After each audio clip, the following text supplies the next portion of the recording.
ଆଜିଠାରୁ 2 ଦିନ କାଳବୈଶାଖୀ ସମ୍ଭାବନା। ପଶ୍ଚିମ ଓଡ଼ିଶାର ବିଭିନ୍ନ ଅଞ୍ଚଳରେ କାଳବୈଶାଖୀ ଯୋଗୁଁ ବିଜୁଳି ଘଡ଼ଘଡ଼ି ସାଙ୍ଗକୁ ପ୍ରବଳ ବର୍ଷା ହୋଇଛି।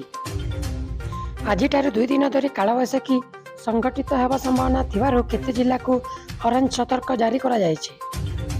ଆସନ୍ତା 24 ଘଣ୍ଟା ମଧ୍ୟରେ ମାଲକାନଗିରି, କୋରାପୁଟ, ରାୟଗଡ଼ା, ଗଜପତି, ଗଞ୍ଜାମ, କନ୍ଧମାଳ, କଳାହାଣ୍ଡି, ବୌଦ୍ଧ, ନୟାଗଡ଼, ଖୋର୍ଦ୍ଧା, ଢେଙ୍କାନାଳ, କଟକ, ଜଗତସିଂହପୁର, ପୁରୀ, କେନ୍ଦ୍ରାପଡ଼ା, ଯାଜପୁର, ବାଲେଶ୍ୱର ଓ ଭଦ୍ରକ ଜିଲ୍ଲାର କେତେକ ସ୍ଥାନରେ ବିଜୁଳି ଘଡ଼ଘଡ଼ି ସହ ଝଡ଼ ବର୍ଷା ହୋଇପାରେ।